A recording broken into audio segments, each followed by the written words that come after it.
Selamat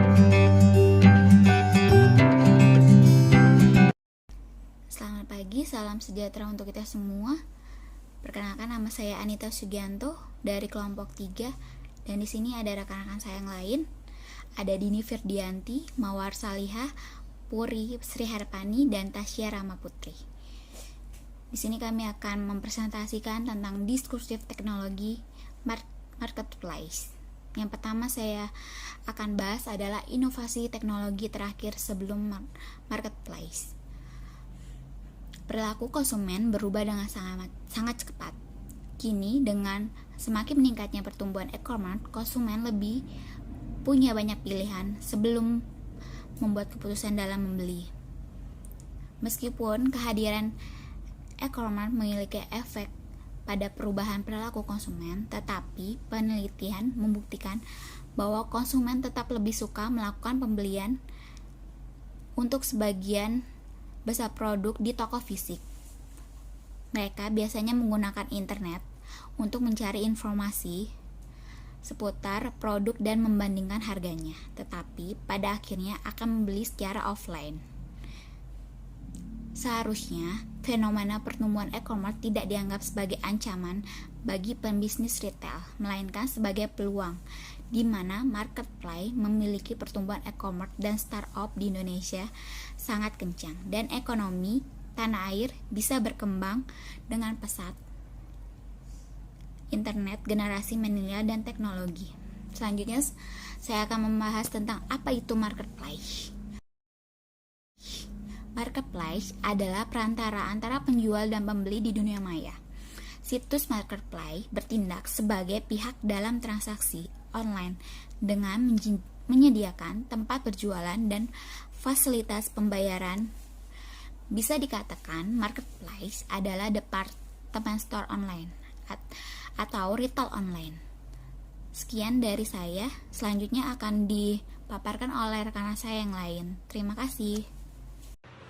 Baik, selanjutnya di sini saya akan membahas mengenai latar belakang marketplace atau sejarah marketplace, di mana awal mula toko online atau marketplace di Indonesia ini dimulai pada tahun 1994, di mana pada saat itu Indosat menjadi internet service provider pertama di Indonesia, sekaligus memberikan koneksi internet bagi seluruh masyarakat Indonesia.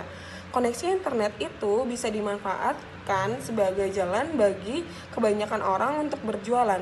Namun, pada tahun 1999 ini, barulah bermunculan cikal bakal toko online baru muncul saat Andre Darwis mendirikan sebuah forum bernama Kaskus yang juga menjadi forum jual beli. Selanjutnya, setelah Kaskus, muncullah Bineka.com berdiri dan menjadi tempat jual beli di tanah air. Menyadari pertumbuhan transaksi online yang berkembang dengan cepat, pemerintahan Indonesia ini akhirnya memutuskan untuk membuat daftar undang-undang e-commerce. 4 tahun berselang, tokobagus.com juga berdiri. Ekosistem toko online yang semakin banyak membuat Doku diluncurkan sebagai layanan uang elektronik. Jadi pada tahun ini, data Bank Indonesia menunjukkan adanya kenaikan dalam transaksi toko online di Indonesia, di mana orang pada berjualan atau kebanyakan orang untuk berjualan. 2 tahun kemudian, Tokopedia berdiri. Hype e-commerce berhembus dengan kencang saat Gojek atau Tokopedia ini didirikan pada tahun 2010 sebagai layanan transportasi online, serta didirikannya Bukalapak. Yang kita ketahui bahwa Tokopedia ini menjualkan barang-barang kebutuhan seperti baju, celana, alat perlengkapan kebutuhan rumah, dan lain-lainnya. Hingga kini Tokopedia dan Gojek terus berinovasi dan telah menjadi perusahaan yang memiliki pengaruh besar pada ekonomi di tanah air Indonesia ini. Setelah itu mulailah bermunculan perusahaan-perusahaan e-commerce yang bergerak di berbagai bidang seperti tiket.com, Traveloka. Yang kita ketahui di sini Traveloka atau tiket.com ini mempunyai menjual beli tiket pesawat, menjual beli tiket kereta, dan lain sebagainya. Setahun kemudian, giliran Traveloka dan IDEA yang berdiri serta diadakannya Harbolnas. Jadi setelah bermunculan, maka Harbolnas ini diadakan setiap tanggal seperti tanggal 11 bulan 11. Jadi Harbolnas ini hari belanja online nasional yang dimana e-commerce ini memberikan diskon yang sangat besar-besaran. Nah, maka dari itu marketplace di Indonesia ini sangat berkembang cepat drastis. Jadi hingga kini sudah tidak tahu berapa lagi atau sudah tidak terhitung lagi berapa banyak e-commerce atau layanan uang elektronik yang bermunculan. Jadi pertumbuhan mereka ini diprediksi akan terus bertumbuh hingga angka yang sangat tinggi sehingga mendukung pertumbuhnya ekosistem ekonomi di Indonesia. Mungkin ini saja penjelasan dari saya. Selanjutnya akan dijelaskan oleh rekan saya yang bernama Mawar Solihah. Nama saya Mawar. Saya di sini akan menjelaskan tentang retail offline dan retail online. Kalau mengutip data, benarkah kehadiran retail online saat ini membuat retail offline menjadi sengsara? Bisa benar, bisa tidak. Tapi di kondisi pandemi seperti sekarang, nyatanya retail offline terbilang lesu saat ini. Kondisi ini terjadi memang dikarenakan adanya kehadiran retail online. Saat ini, pengaruh retail online sangat besar dalam bisnis sektor retail. Biasanya harga jual toko online terbilang lebih murah dibandingkan dengan toko offline. Selain itu, retail online terbilang lebih praktis karena pembeli tidak perlu keluar rumah untuk membeli atau mendapatkan barang yang mereka inginkan. Selanjutnya, saya akan menjelaskan sedikit tentang kelebihan dan kekurangan dari marketplace.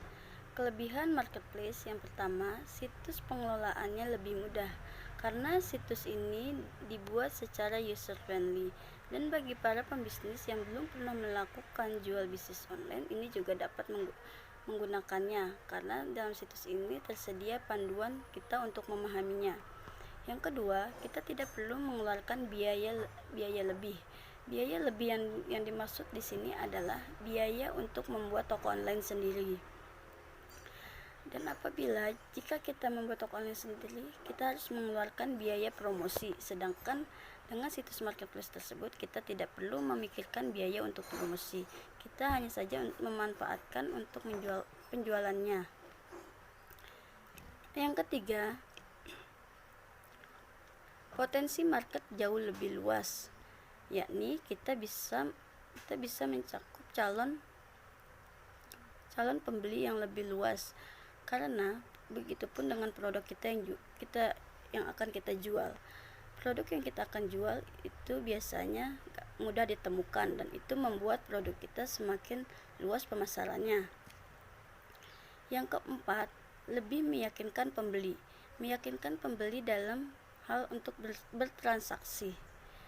Bertransaksi di sini karena biasanya situs marketplace sering gencar melakukan promosi di berbagai media, baik media cetak maupun media online, dan itu meyakinkan untuk pembeli melakukan transaksi. Kelemahan marketplace. Yang pertama, persaingan yang ketat.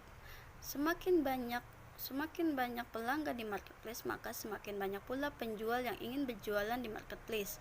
Itu membuat daya saing semakin tinggi. Bahkan ada penjual yang rela mendapat keuntungan yang kecil demi produknya laku. Yang kedua, brand yang lemah. Biasanya pembeli selalu ingat nama marketplace-nya ketimbang nama produknya. Yang ketiga, future pencarian yang tidak tertarget. Marketplace memiliki banyak penjual, bahkan ratusan. Itu membuat future pencarian barang dan jasa yang kita tawarkan semakin tidak tertarget. Yang keempat, kontrol marketplace yang lemah. Karena sistem marketplace ini kita hanya menyewa, maka kita tidak dapat mengontrol sepenuhnya pada marketplace. Kita hanya bisa menaati peraturan yang diberikan marketplace pada penjual. Bahkan apabila ditemukan pelanggaran atau melakukan kesalahan pada marketplace, maka kita dapat diblokir dan tidak bisa berjualan lagi. Terima kasih. Baik, saya akan melanjutkan dan membahas tentang analisa mengenai teknologi selanjutnya. Perkembangan teknologi informasi yang sedemikian cepatnya telah membawa dunia memasuki era baru yang lebih cepat dari yang pernah dibayangkan sebelumnya. Perkembangan teknologi yang sangat cepat di era globalisasi saat ini memberikan banyak manfaat dalam kemajuan di berbagai aspek. Teknologi informasi telah merevolusi cara hidup kita dan memberikan ruang lingkup yang sangat besar untuk mengorganisasi segala kegiatan melalui cara baru yang instan dan inovatif. Dengan teknologi informasi dan komunikasi, semua proses kinerja bisnis meningkat dengan cepat di banyak aktivitas modern manusia. Setidak-tidaknya ada empat era penting sejak ditemukannya komputer sebagai alat pengolah data sampai dengan era internet, di mana komputer menjadi senjata utama dalam berkompetensi.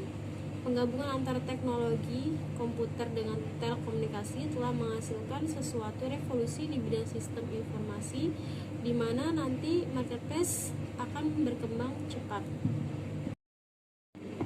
Itu saja yang dapat kami sampaikan. Kurang lebihnya mohon maaf. Wassalamualaikum warahmatullahi wabarakatuh.